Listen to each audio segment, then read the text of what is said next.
Start. First, I hope you got my email. So regarding the confusion as to the exact formulation of the question, I will give you your grades.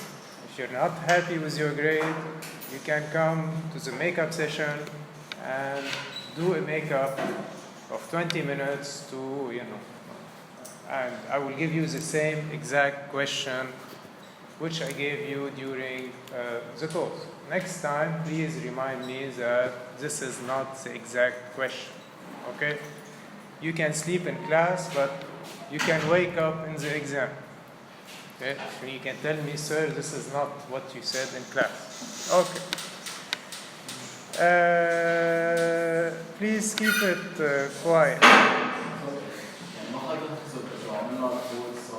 I will give you your grade, whatever it is. If you're not happy with it, you come on the 5th, or I don't know, on the 5th, and you do a new one.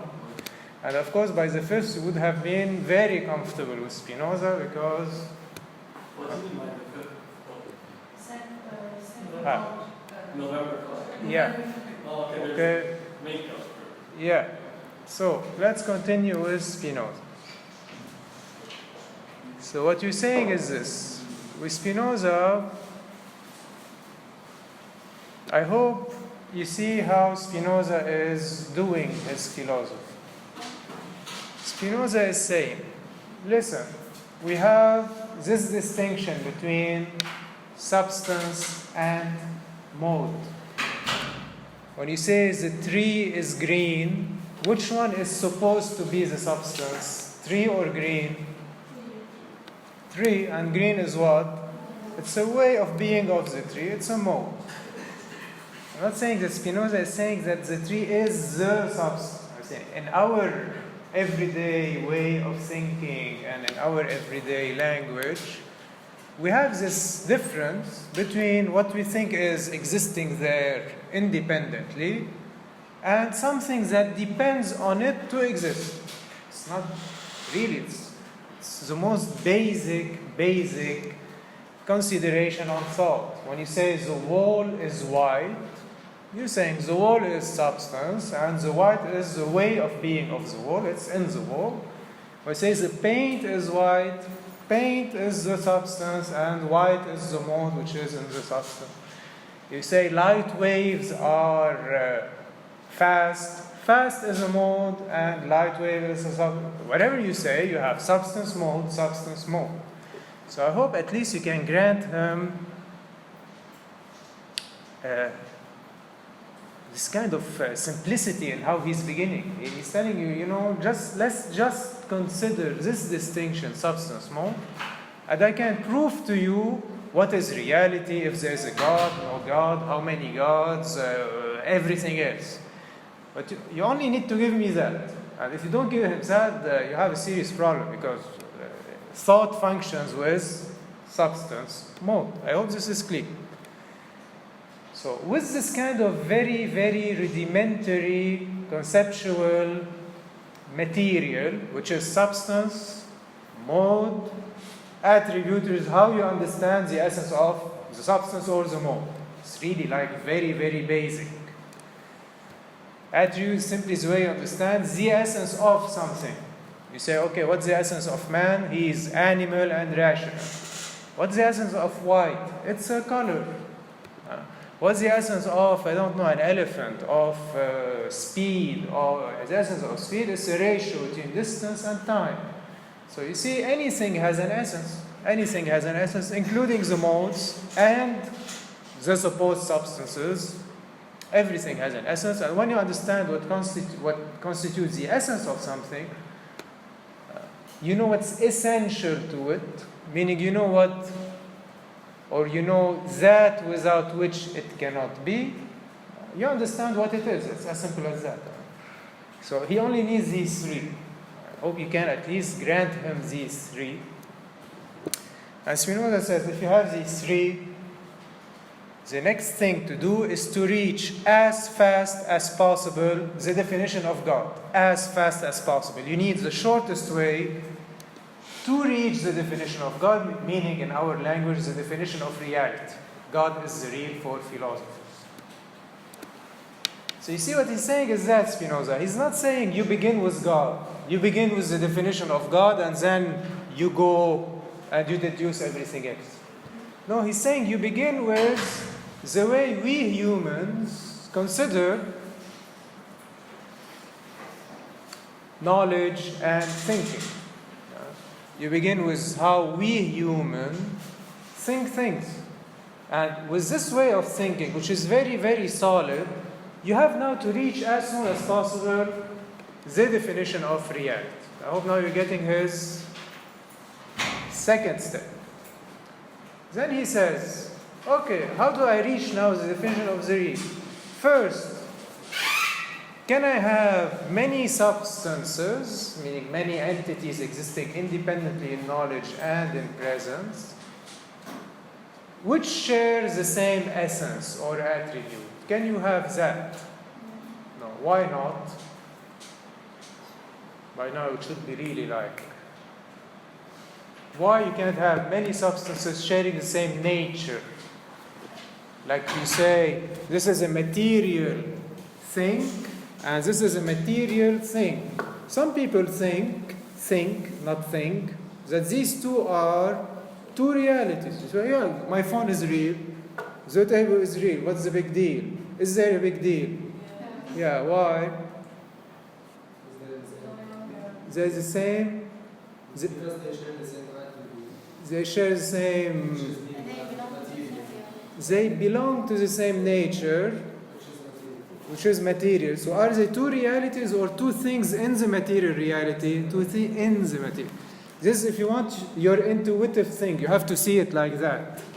Now, what is the demonstration for that? It's 2 lines, 3 lines. Can you have 2 substances sharing the same attribute? The shortest demonstration by the absurd. Why not? Because then we have to distinguish them by the mode. Great. And if you distinguish them by the mode, how do you know them? We know the mode by the substance by the mode, and that is not. Great. And this is a contradiction. This is clear. 2 lines. You cannot know extension by the figure table, because the figure table, for you to know it, you need to understand extension first. You cannot know the figure chair you cannot know extension because you see chair as a figure. Because actually to see a figure, you need to pre-understand extension. So it's impossible for you to know extension by the mode of extension. It's an absurdity. I hope this is clear. How do you want to understand blue or white if you don't understand extension in the first place? You can't. Right? So for you to, if you have 2 substances of the same attribute, you can distinguish them by their essence because it's the same essence. You have to distinguish them by the mode, which is an absurdity. So you can't have 2 substances sharing the same attribute. I hope this is clear. Is it clear? Good. So this is by the absurd. Second, can you really cut a substance? Why not?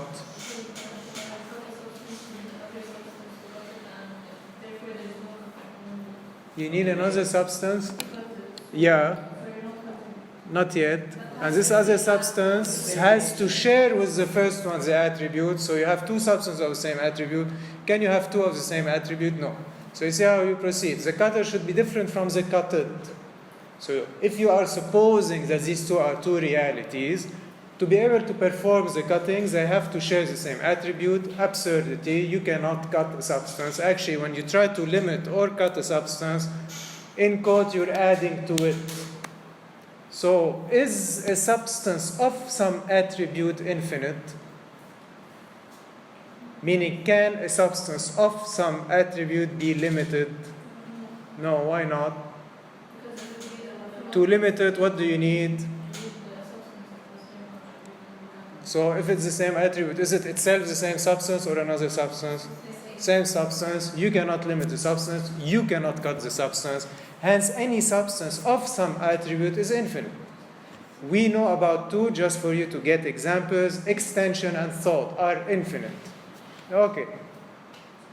Third demonstration, just to refresh your memories. can you count many realities? Huh? Yeah, so the question is, can you make numerical distinctions, meaning count 1, 2, 3, these are numerical distinctions, realities? They should have the same definition. Huh?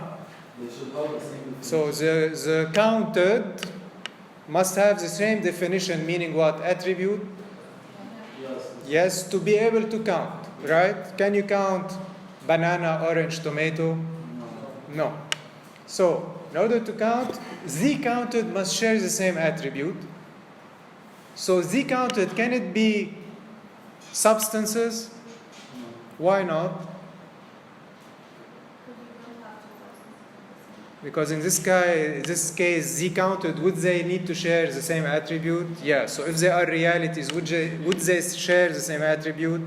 If they are realities, to be able to be counted, you have to get used to this way of thinking. If they are realities to be counted, should they share the same attribute?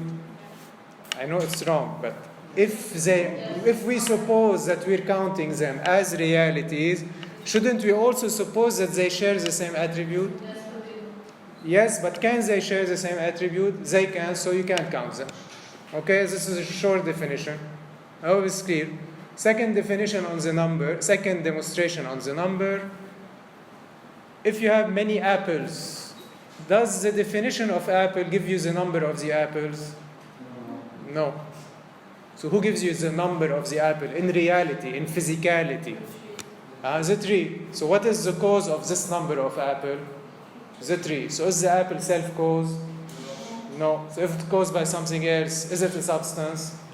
No. So if your definition doesn't determine your number, can you be a substance? If your definition doesn't tell us how many of you should be there, can you be a substance? Yeah. If your definition, meaning man is animal rational, apple is a fruit which is red, whatever definition you have, doesn't explain how much you should have, can you be a substance? No, you can't. Why not? Because what will explain how much you should have? Something else, not your essence. You are caused, not self-caused. You're not a substance. You see, it's very, very clear. It's better than mathematics, I think. It's really like the conceptual clarity. It can be more clear. So can you have many substances of different attributes? Can you really have a million realities, but each one has a nature? The thinking reality, the extended reality, the I don't know what reality. Yeah. So is Trinity possible? You know, the God, the Son, and the Holy Spirit. Is this possible? Yeah. Is polytheism possible? Polytheism, is it possible? To have like many gods, each one is the god of something. Yeah. Now, is it possible to have one substance which has, or one anything that has many essences? Yeah, can you give me any example where you have something with many essences? Man, which is animal rational, bird, which is animal flying, potato, which is vegetable, I don't know, that you can fry, whatever you know, whatever you want. So actually it's not a mystery to have one thing, be it a mode or a substance, doesn't matter, which has many essences, meaning many essential things for it to be what it is. Now, can a substance have many essences, meaning many attributes? And why? Yes, why yes? The condition that they don't limit each other. Yeah, but why yes for the essences or the attributes of the substance? Because it exists. Huh? Because it makes it exist more. Not yet. First, we need to consider, please keep it quiet, we need to consider, is it possible for a substance to have many attributes?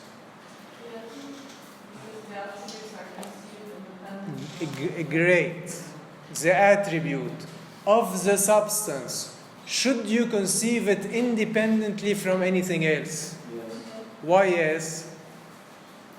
Because it's not the essence. Because? The attributes are the essence of the substance. So why yes? By the definition of the substance. Thank you. By the definition of the substance, please keep it quiet. By the definition of the substance, we say that the substance is what is conceived independently from anything else. Can you be a substance if, in order for me to understand what you are, I need to understand something else before? You can't be a substance if I need to understand something else to understand you.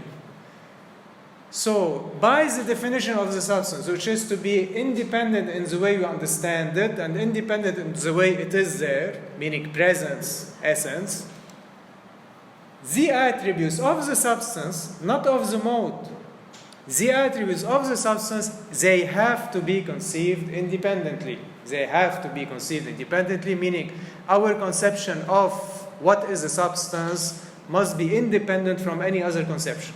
Is this clear? Okay? Now, if you conceive something independently, absolutely independently from something else, are these two conceptions really distinct? Yeah. Really distinct, meaning I can conceive this without anything pertaining to that. Can you conceive thought independently from what is matter and matter independently from what is thought? To understand extending, do you need anything pertaining to thinking? And to understand thinking, do you need anything pertaining to extending? No. So here be careful, as your friend said one time. Of course you need to think to understand the essence of extension. But it doesn't mean that to extend, the extending needs to think. Be careful.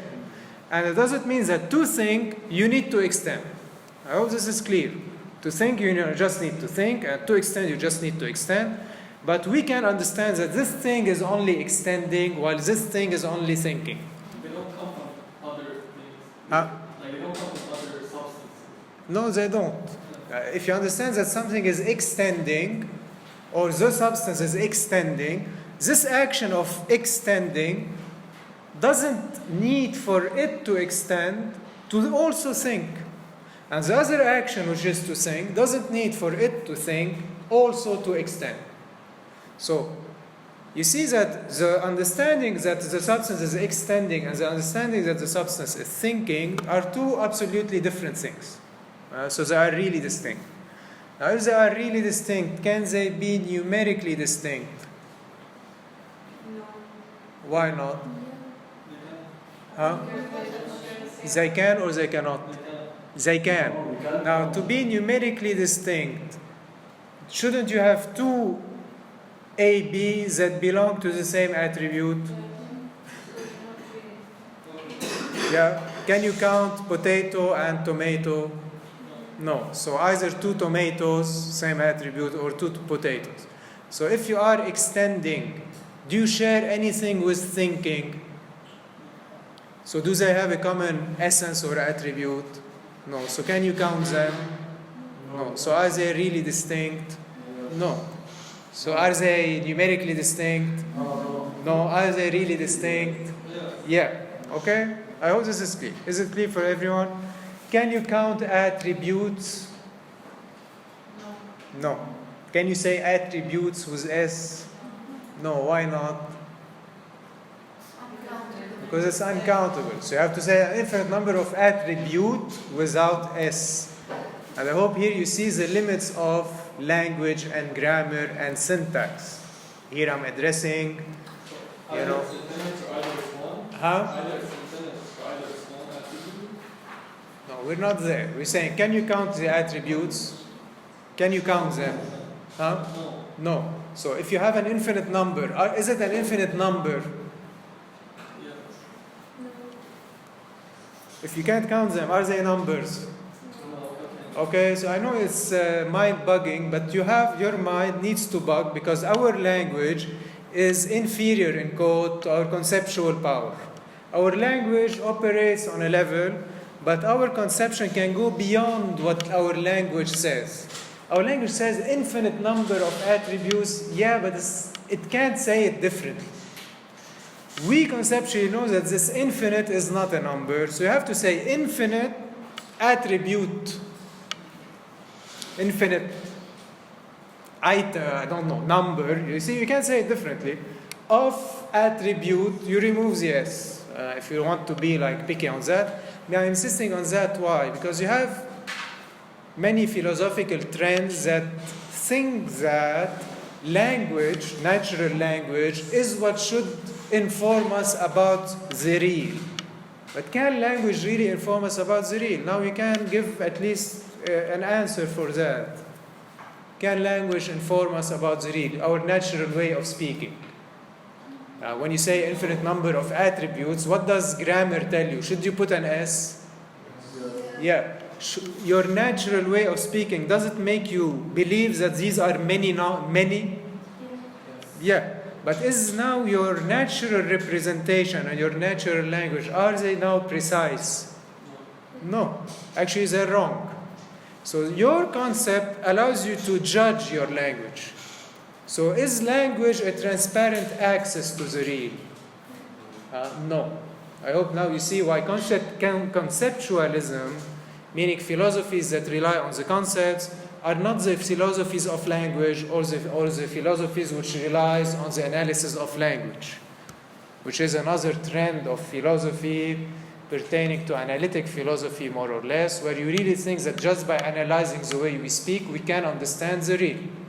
Here Spinoza is like a blunt demonstration where you see that, no, our language is short when it comes to understanding the real. It's our concept that allows us to understand the real. Now we know that a substance, it's possible for a substance to have an infinite number of attributes, and that these attributes, just a way of speaking, do not divide the substance because they are not numbers. I hope this is clear. Do they limit each other? No. Why they don't limit each other? Because they are of different attributes. Thought cannot limit matter. Matter cannot limit thought. So can you be a God which is extending thinking and doing a million other things at the same time? Yeah. Okay? I hope this is clear.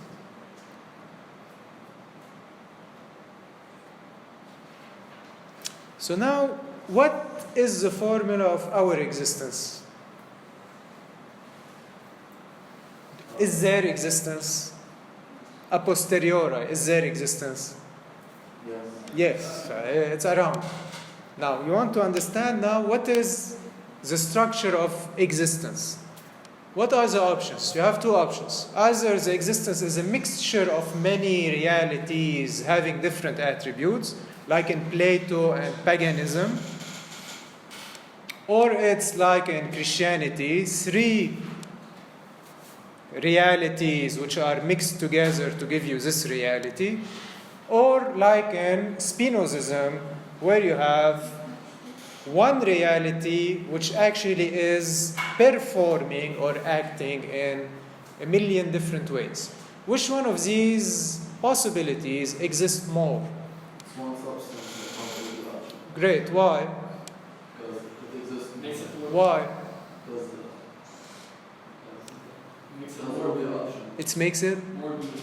more, meaning. more, More meaning. Like more Huh? existing. more existing. Why? Why it exists more than many substances? Has multiple attributes and it exists in multiple fields. So Yes. So what about the polytheist version? There is many substances, and each substance has Each one exists where? In one attribute. If you exist in one attribute, do you exist more or less than someone who exists in two or more? Less. So if you take them one by one, don't they all one by one exist less? Yeah, so which one exists more? The one substance with all the attributes. Can you totalize them, these realities? Can you say, yeah, but the package exists more? Can you totalize polytheism? Huh? I said yeah. You said, yeah. To totalize, shouldn't you have one attribute which envelopes all of them? Yeah. Can you envelope in one attribute different realities? Can two realities have the same attribute? No. No. So if you have many realities, each of one attribute, can you make them one? Yeah. No. To make them one, shouldn't you count them as one, meaning say that they belong to the same attribute? I'm not sure. Yeah, you have to be sure. Okay. So please keep it quiet. So I'll draw it here.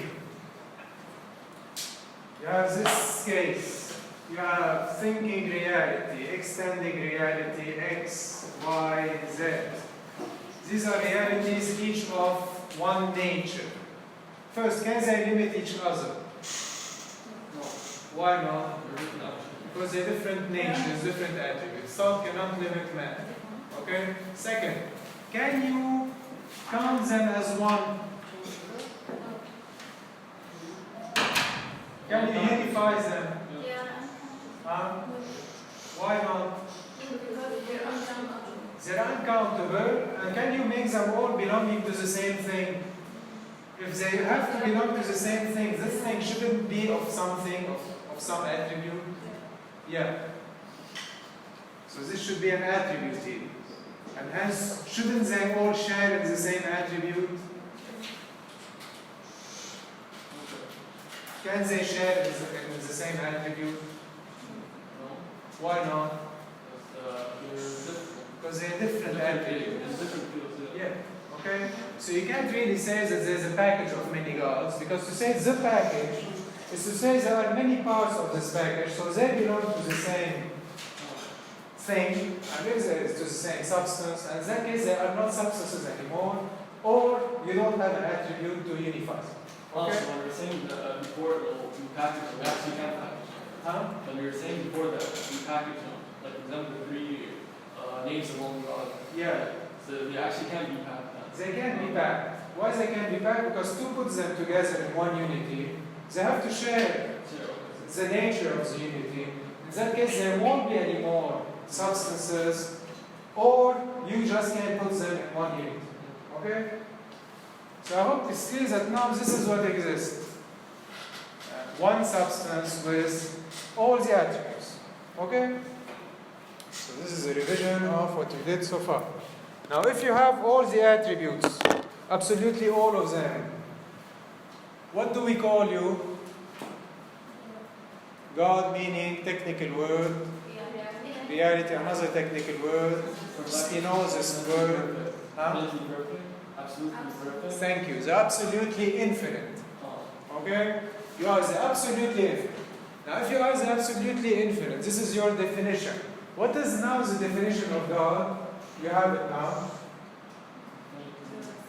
It's a substance which has all the attributes, the infinite number of attributes. I hope this is clear. So if you are a substance which has all the attributes, can anything stop you from existing or destroy you or? Why not? Because it will have to share one of your attributes, and if it shares one of the attributes, is it part of you? Isn't it one of your modes rather than your opponent? It's part of the limits. It's part of your? It's part of your actual being. Exactly. It's part of your dimensions, your attributes, hence it is part of you and not something against you. So, if nothing can stop you from existing, aren't you an infinite power to exist? Yeah. So this existence, will it ever vanish one day? Never ever. Can we vanish? With global warming, will we disappear soon? Yeah. Will the universe vanish? No. Okay? Yeah, no. The universe will not vanish because can existence be destroyed? Existence, can it be destroyed? No. Why not? To destroy existence, You need, yeah.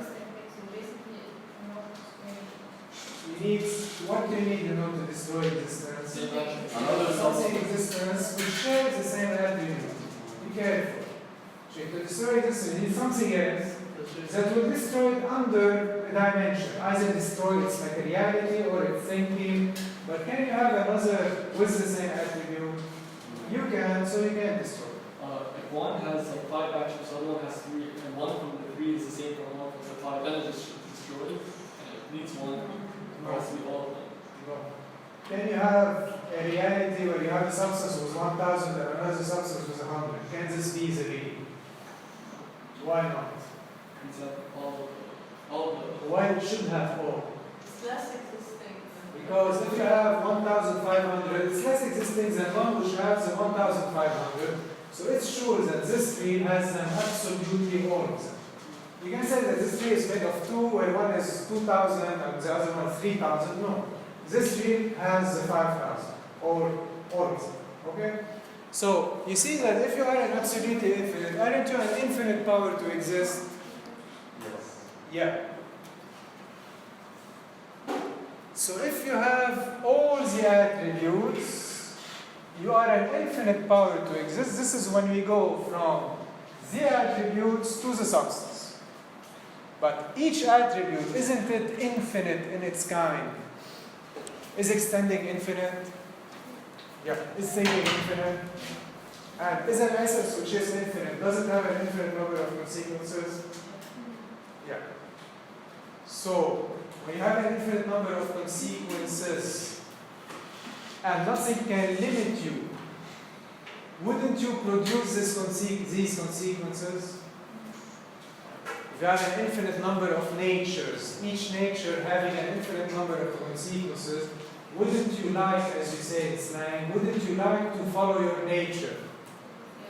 When you want to sleep, even you are not a substance. When you want to sleep, don't you sleep? Yeah. And if you don't sleep, why don't you sleep? Because we're studying.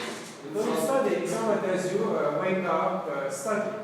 Okay? So here, someone can go against your desire. Why? Because you're not a reality.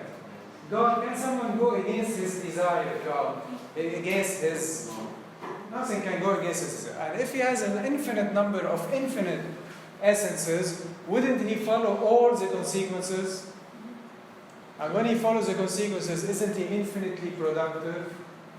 So can there be a God without there being a creature?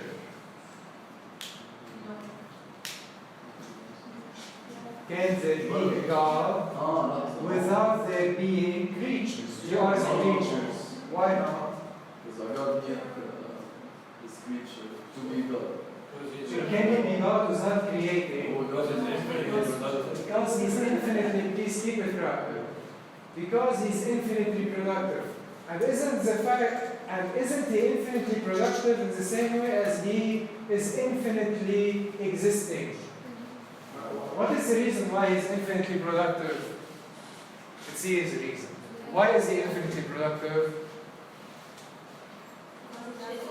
Because he is a substance with all the attributes, and each attribute has an infinite number of consequences, and nothing can stop him from performing these consequences. And why is he infinitely existing? Because he is a substance with an infinite number of attributes. So is the reason for his existence the same as the reason for his production? Everyone is the reason for... What is the reason why God exists infinitely? Because he has all substances. Because he has All the Thank you. And what is the reason why he is infinitely productive? Because he has all the attributes. So is he infinitely existing in the same way as he is infinitely productive? Yeah. So is there any difference between God and God the Creator? No. It should be very clear. Is there any difference between God and God the Creator? Or isn't God himself, by being an infinite power to exist, he's also an infinite power to create, and this power is the exact same power? It is. So I repeat for those who didn't get it, because it's very, very simple. Why do you create infinitely? Your substance with the attributes. Great. Wonderful. Thank you. And why do you exist? And why do you exist infinitely? Because you're a substance which has all the attributes, meaning nothing can stop you, because if something needs to stop you, it needs to share with you the attributes. So isn't it that it is the same reason why you exist and you produce? Yes. So isn't your self-production itself the production of the others? Yes. Yes, thank you. This is why God is God the Creator, and you can't have a God without creatures. You can. Okay? So God will create in space and thought infinitely an infinite number of creatures all the time, non-stop, forever. Now, are each one of these infinite? Are the attributes infinite? Yes. Why are they infinite? Can there anything stop them? They can be limited. Why? Great. So we know that the attributes of God are infinite. So now we need to know what are these attributes. What is the condition for something to be an attribute of God? Is to be infinite. So I repeat the question. What is the condition for something to be an attribute of God? What should it be? Infinite. It should be able to be infinite. So is the span part of the essence of God? No. This span, part of its essence. Is it one of the essences of God? No. Why not? Because it's not infinite. Because it's not infinite. Look, it's limited. Can you destroy it? Yeah. So can it be part of the essence of God? No. So what can be part of the essence of God? It should be something which is indestructible and infinite. So do we know of things like that? Yes. What? Thought and extension. Can you destroy extension? You can't. Can you destroy thought? You can't.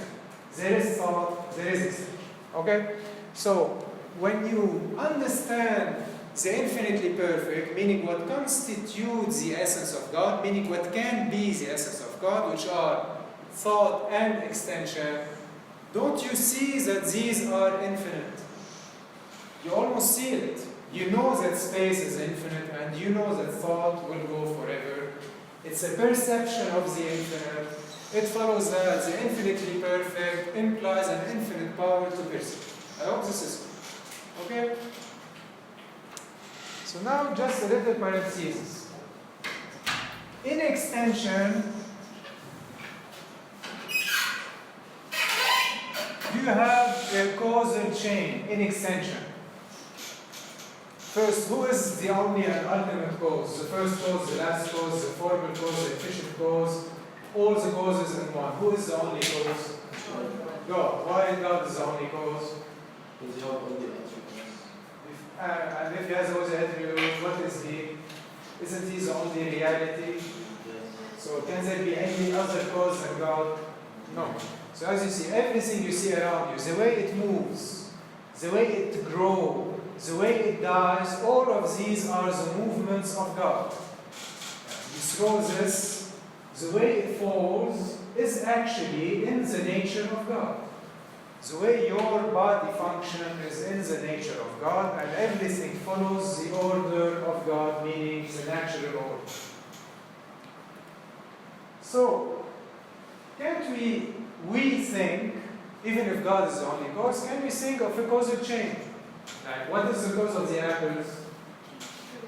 The tree. What is the cause of the tree? The seed, the earth, the climate, and you can really make the causal chain. So when you want to understand matter, don't you think causally? You say this is the cause of that, that is the cause of this. This is clear when you understand matter. Yeah. So when you want to understand material constructs, you have to understand the causality of matter. Is this clear? So if you're a scientist, what do you study if you're a scientist? You study thought or matter? Matter. And what do you study in matter? The causal chains of matter. So you try really to discover the way extension functions. And this is why science today, take physics, chemistry, etc., they really try to understand how extension, which is one of the divine way of behaving, behaves. So when you are a scientist, you try to discover the chain of causalities that are the proper of matter. And when you are a logician or a psychoanalyst or an ideologue, what do you try to understand? Thought. So let's say you do logics, formal logics. Did any one of you do logics, formal logics? Yeah.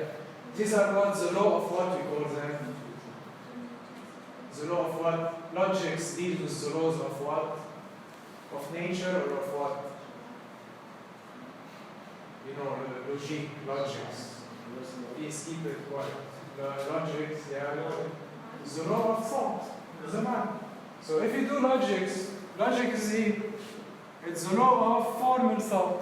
If you do psychology, psychology is here. It's the law of your emotional thought. If you do ideology, meaning the way you associate ideas, it's here. You have many sciences that deal with what?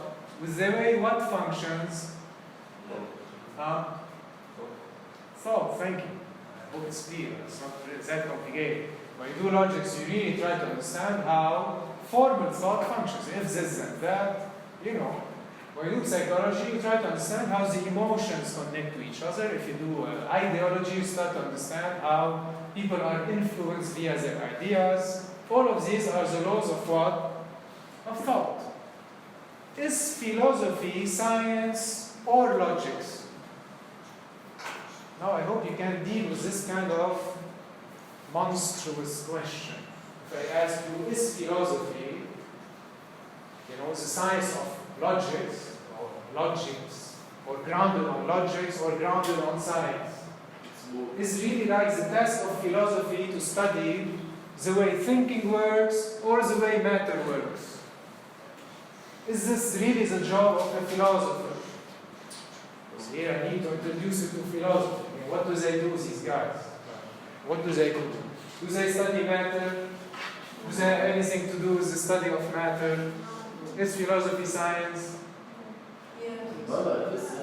It's not science. Science is what? It's the study of what? Of matter. Logics is the study of what? Thought. Are philosophers necessarily scientists or logicians? No. They have an idea of what is science. They have an idea of what is logics. But can you do philosophy if you just do science? Can you do philosophy if you just do logics? So can we do philosophy? Before that, can you do philosophy if you just do logics? No. Can you reduce philosophy to the logics of language or the logics of the mind or to any logics? Why not? What is philosophy? Think. Philosophy is really the discipline that tries to articulate what has absolutely no relation, meaning extension and thought, and prove that how these two things can meet, and why you have these two things, and in what they mean, etc., etc. This is philosophy. Okay, philosophy is really neither a logical discipline nor a scientific discipline. It's the articulation of both. It's to show you that causality functions in matter, logics function in thought, and actually you need these two to have the real, etc. So I hope this is clear. Can you have a causality between extension and thought? Why not? Great. Can something of some attribute cause something in another attribute? No, they have different names. So can you say that the feeling of love is your neurological activity? You know these theories, no? Neurosciences. You heard about cognitive sciences. What do they say, cognitive sciences? What is the cause of you being in love? And of course they feel very smart about that. If you're in love, it's because of what? Hormones, you know, yeah, hormones. So is love hormones? Is the cause of love the hormones? What? Huh? Is even love the cause of the hormone? Huh? Not perception. Is the hormone, which is an extended something, the cause of love, which is a feeling in thought? Can a molecule be the cause of a feeling? Why not? Because they're different attributes. Matter cannot cause thought nor limit thought. So matter cannot be the cause of a thought. The algorithm is very different. I'm saying on the level of the way they speak, it's a mistake. Why is it a mistake? Because if you say hormone is the cause of love, It's a mistake. Please keep it quiet. You get the mistake? Okay.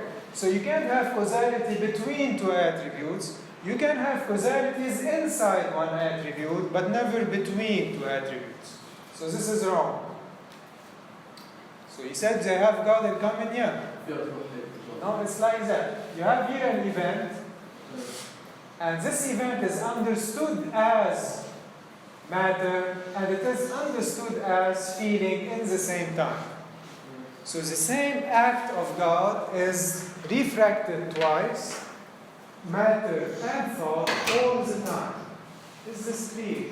So the same action has actually two expressions, one expression in matter, one expression in thought. I hope this is clear. It's clear. So it's not that your molecules, your hormones are causing the feeling of love, but actually God produces in you the feeling of love, and in the same time, He makes the molecule move in the same time. This relation, we call it parallelism.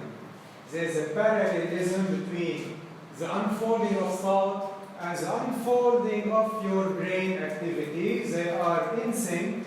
And why are they in sync? Because you have the same cause, which is understood in two ways all the time. So you have a causal chain which unfolds in the two. I hope this is clear. Yeah. So let's move now to the understanding of the mode. You argue God, one of you maybe, is one of you like eternal, infinite power to exist? No. So you, what are you? Spinoza says, you're not God. What does it mean?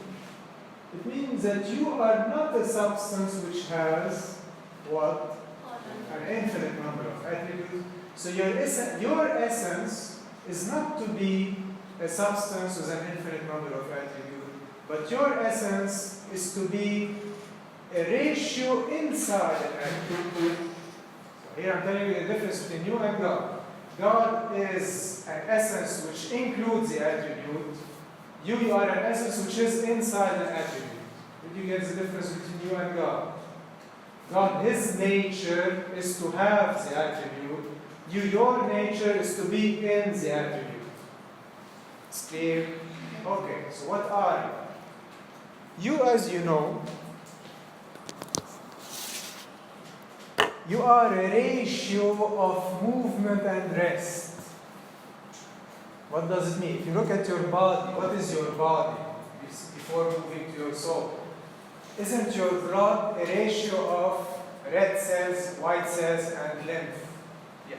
Isn't your hand a ratio of blood, bones, and muscle? Isn't now you, all of you together, a ratio of nervous cells and blood and bones and lymph?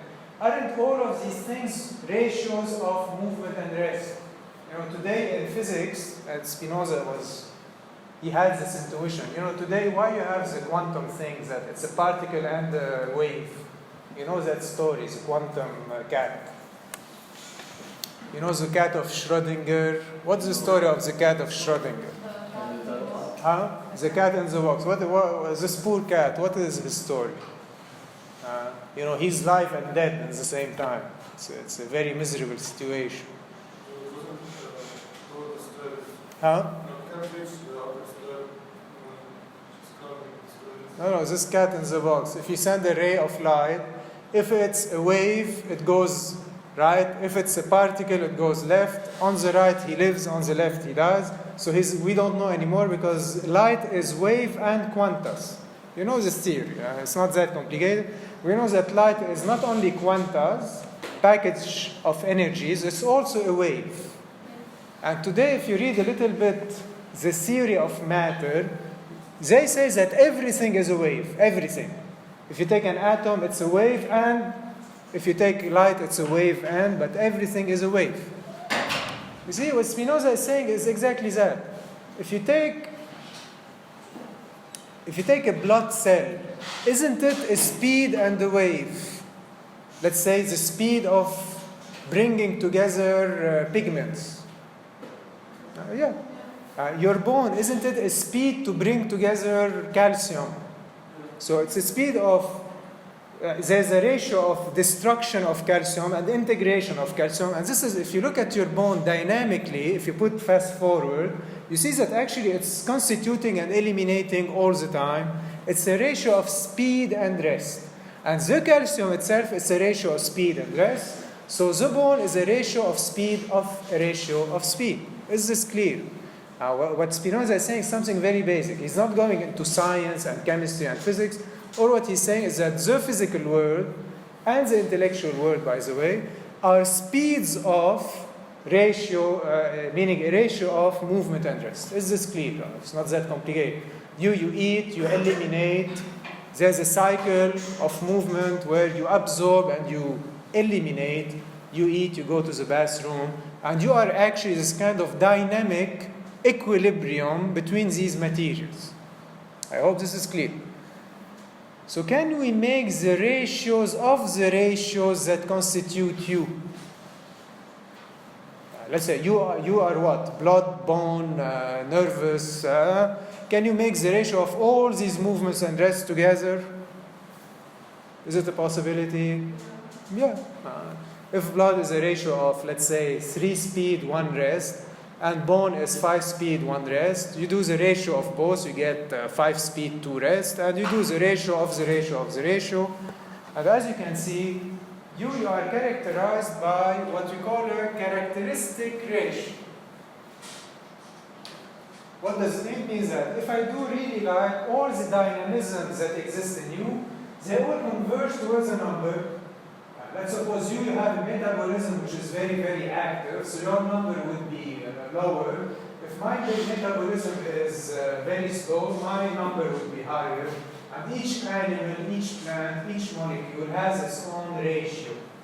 I hope this is clear. So you are a number in the sense, meaning each one of us has this particular ratio. You have really your number, your particular ratio. And when you eat things, do you organize them in accordance with that ratio? And does your ratio make this material converge towards a specific number? You eat meat, you digest the meat. Does the meat integrate in your blood and bones and flesh? So does it follow your ratio? Yeah. Okay, so when you eat, you will not become an elephant. You will become you, meaning in accordance to what? To your ratio. Based on metabolism. Scientifically speaking, it's based on metabolism. Metabolism, yeah. But when you eat, is the material distributed in accordance to a form? Yes. Yeah, which form? Your ratio. You tell me, yeah, but my ratio is different from his. Yeah, of course. Each one has his own singular ratio. You are not your friend, and he's not the other one. Each one of us has really a particular ratio. So, let's suppose you eat something you like. Are you happy? You eat a burger. Are you happy? Yeah. Why are you happy? You like it? Huh? You like it? You like it, yeah. Then how do you feel after you eat it? You feel satisfied. Let's suppose now you eat poison. You eat rat poison. Are you happy? Why aren't you happy? Huh? Before you die, what happens to you? Before you die, what does the poison do to your blood, let's say, if you take cyanide?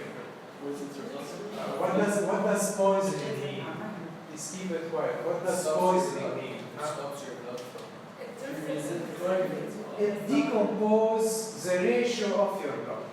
What does it mean? If your blood has this ratio of red and white, the poison is going to start decomposing that. And when it decomposes this ratio, you start losing your ratio and you feel bad. This is clear. So you see, what does the poison do? It appropriates your cells. It appropriates your constituents, your elements, and by that you lose your ratio. And when you lose your ratio, you feel tired and you feel sad. This is clear. When you kill a cow to eat it, Is the cow happy? No. Are you happy? Yeah. Why are you happy and the cow is sad? In Spinoza's language, you are taking its meat and putting it under your ratio. So you are appropriating its elements under your ratio. This is why you're happy, it's sad. Is this clear? So when you kill a cow and you eat it, you appropriate its element under your ratio. And when the poison poisons you, or when a lion eats you, you're sad and the lion is happy, because now the lion is appropriating your parts under his ratio. Is this clear? It's not that complicated. So you see, what is happiness and what is sadness? Happiness Is something that agrees with your ratio. Great. Happiness, when you're able to gather elements under your ratio. And what is sadness? Opposite. Sadness. So in sadness, are you losing elements or gaining elements? Losing elements. So now you understand why you have sadness and joy. We are creatures who always go from sadness to joy and joy to sadness. Why you have this variation? Because we lose our elements and we gain our elements depending on the hazards of the world. Can you walk in the street and you're crushed by a bus? Does this fit your ratio? Are you sad? Yeah. So is God sad or happy? Yeah. Is he either? Does he know joy or sadness? Why not? He doesn't have a ratio. He doesn't have a ratio, number one. And second, can he lose part and gain part? No. He's always the same. So he's in what we call it beatitude, meaning you're always the same. You are happy because you're getting towards your ratio, and you're sad because you're getting away from your ratio. So I hope this is clear. Okay? So now just for you to get the technical schema. You see, God is infinitely productive because He produces in accordance to His nature, and everything is produced by Him freely, and nothing can stop Him from producing Himself as producing everything else. I hope this is clear. You are contingently productive. Meaning to produce yourself, you depend on something else, and sometimes it doesn't work, and when it doesn't work, you are sad, and when it works, you are happy. Is this clear? So your contingent production is expressed as a power to be affected.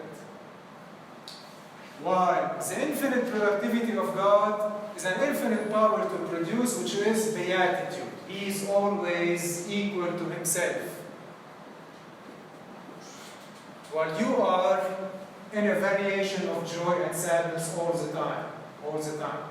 So you see, this is why you go from feelings of joy to feelings of sadness, because sometimes you encounter something or someone that simply doesn't fit your ratio. You know, you take a philosophy course and you're dead bored, you feel you're dying by the second. It means that this thing I speak here doesn't fit your intellectual ratio, because you have ratios in matter and you have ratios in thought. Some thinking is too fast or too rigorous or too, I don't know, or too slow, which makes you bored when you listen to some things, and some other things makes you more happy because you need a fast type of thought, you know, like zapping on TV or just having news all over the place and jumping from this to that. This is another type of thought. And Spinoza is not saying that the first one is better than the other one. He's just saying, know your ratios. See why it's an essay? He's just saying, you have to know what you like. This is the basic, dignified existence. If you don't know what you like, if you keep taking things that you hate, you have a serious problem, because you will be sad, you will make people sad, and at the end of the day, you are killing yourself. On the other hand, if you do what you like, you will be happy, you will make other people happy, because what you're doing is in conformity with your ratio. Yeah? So in Spinoza, if you're happy, you have to appropriate someone else's ratio. Someone else's, or to be in accordance with someone else's. Meaning if someone is speaking to you, you don't need to kill him to be happy. Someone is speaking, why do you enjoy the conversation? Because he feels that his mind has the rhythm of your mind. Does the same thing go for you? For? Of course. Why do you love someone?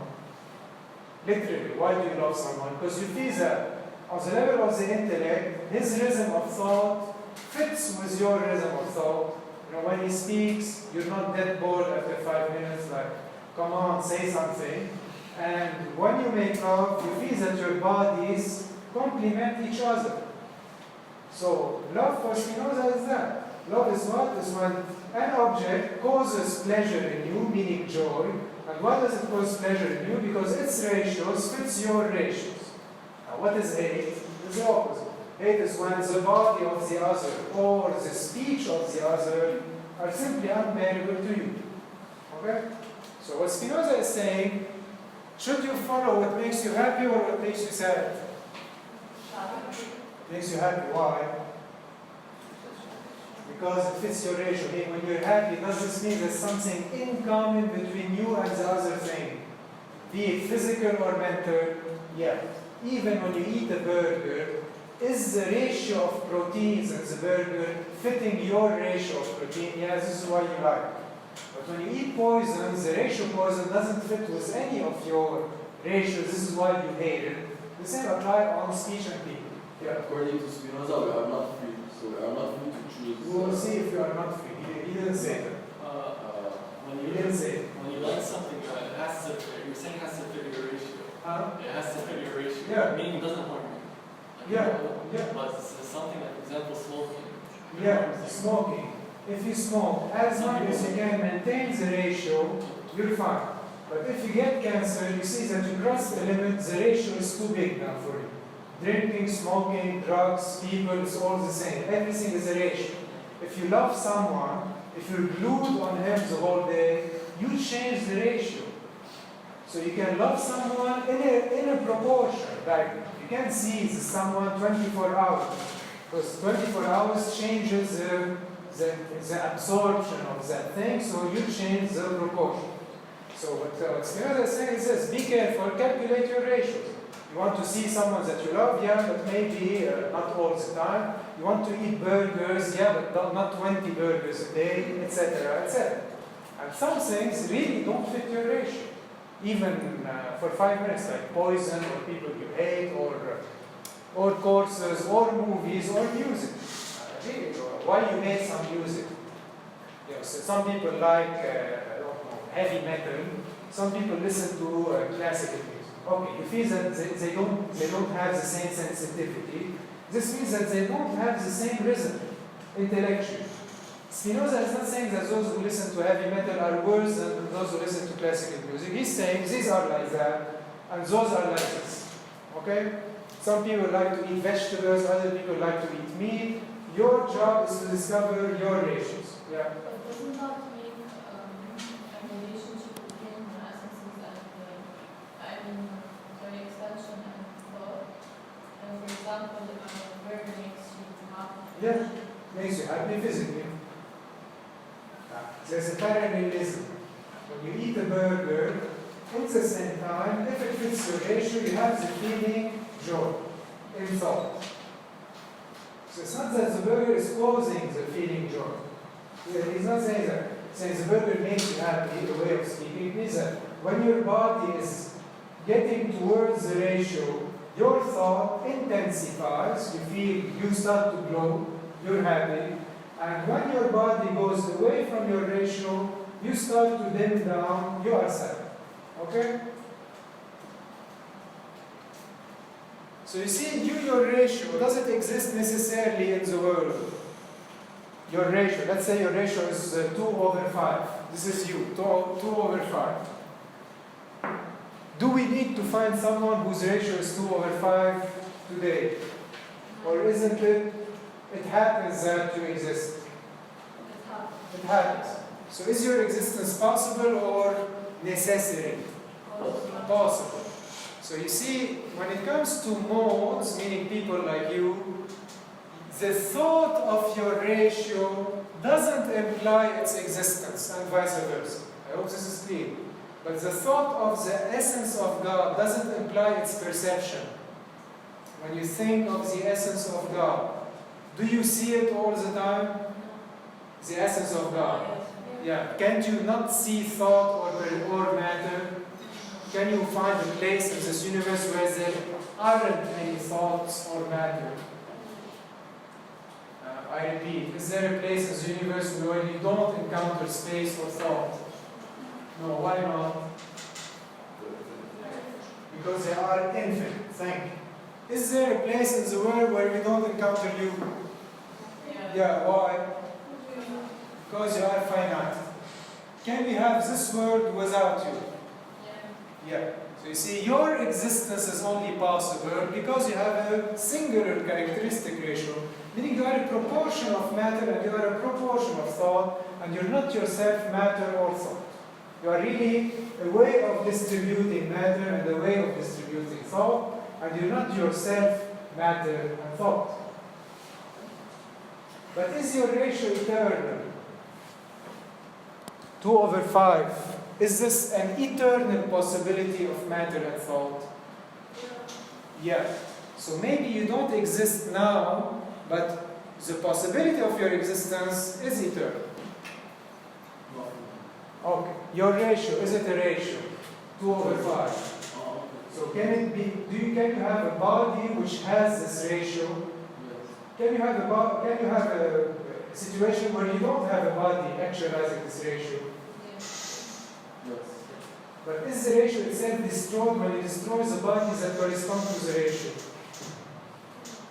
Is the formula itself destroyed when it destroys the body existing that is in accordance with the formula? But each human has different. Each one has a formula. But when you kill someone, does his formula disappear? Yes, because each human. He disappears. Doesn't his formula disappear? He disappears. You destroy him. Yes. Take Jurassic Park. Can you recreate a dinosaur? No. Can you recreate a dinosaur? Jurassic Park. Yeah, but today can you recreate a dead animal from its genetic code? You can, thank you. So you can today recreate an animal or a person. You heard about cloning. Cloning is what? It's to make many animals with the same ratio. Okay? So can you have a ratios that you can actualize? You can. So cloning is possible because you have the same ratios that you can implement in many living. Each one of them has the same ratio. At least we can push it to the point where we conceive that they are all the same ratio. See, your ratio is not destructible. So at the end of the times, can we resurrect you all? Is it a possibility? We bring you out of your tombs.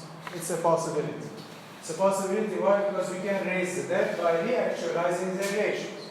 If you have a bone, we can recreate you. We'll see how much we can recreate of you. Okay, please keep it quiet. Now the last one. You are a ratio. So you have a ratio of ratios culminating in this number. And would you like to preserve that number? Wouldn't you do anything you can to preserve that ratio of the world? So if I give you hamburgers or poison, which one would you eat? Why? Makes you happy. Why? It preserves your ratio. Do you want to preserve your ratio? Yes. Do you have an instinct for survival? Yeah. Now what does it mean I have an instinct for survival? It means that I have a finite power to exist. I will do everything I can to stay alive, meaning to stay here in accordance to my ratio. God, does he have a finite power to exist? He has an infinite power to exist. Hence, your finite power to exist is actually the way God appears to you. This is why I told you desire is something a little problematic. How God appears to you from your little window, God actually, you feel God in your desire to stay alive. Because what is the power to exist? All of it, it's God. You see God from your little window as I want to stay alive, because this tendency to stay alive or to exist is actually God himself, but seen in accordance to your own ratio. So is your desire to stay alive divine in a way?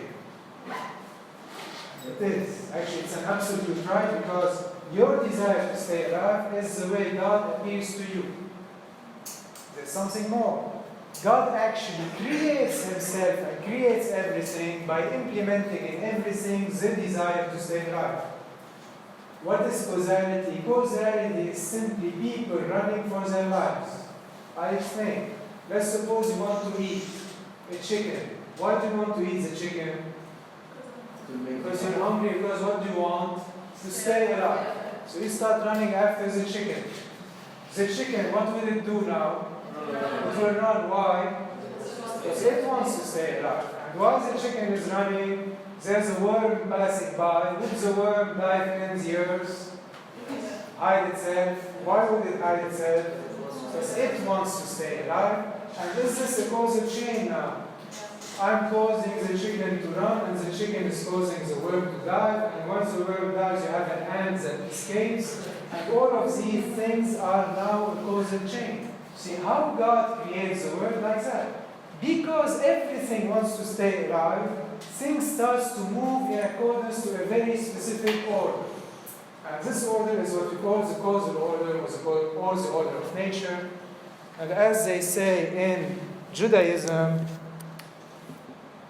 God guides you in a very, very gentle way. This is the 10th Sephiroth, as they say. Means that God makes you move, and you think you are moving, well actually it's God guiding you. Because when you move following your own desire to stay alive, actually you are accomplishing the will of who? The will of God. So the more you want to stay alive, and the more God is actually unpacking His wisdom or His power in this world. And actually, you will stay alive, as you will see next time, in proportion or in accordance to how much you can understand the divine operation. So today, if you pollute, will this help you stay alive? No. Why? Because today we understood that pollution is causing global warming and is going to kill us. But 20 years ago, we used to think that driving your car helps you stay alive. So you see how now, the way you understand how God works, meaning in this case material nature, will help you stay alive more. And should you then understand nature? Yeah, because the more you understand the way nature, meaning God, functions, wouldn't this help you stay alive even more? Yeah. So you see, your power to stay alive is now in proportion with your power to understand God and the divine. Okay? I hope now this is clear. So when you feel the desire to stay alive, this is how you are in touch with God. I hope you understand why they kicked him out of the synagogue. Okay? Yeah, he's saying, That's not clear. That's why suicide is suicide possible in Spinoza? Can you kill yourself? No. So if you're killing, I still have 1 minute just to answer his question on suicide. Can you have a ratio that destroys you? Or is your ratio what creates you? Your ratio, can it destroy you? No, your ratio actually is what makes you exist. So when you kill yourself, are you killing yourself, or is it an idea or someone killing you? Even if this idea is in your head. So let's suppose your girlfriend left you. This idea that is making you sad, is this idea your idea? If an idea makes you sad, is it yours? No, why not? Because it doesn't fit your ratio, hence it's not your idea. But if you let an idea that makes you sad kill you, are you killing yourself or the idea killing you? The idea is killing you. Hence, this is why you should never commit suicide. Sad ideas are your first enemy. So don't believe in your sad ideas.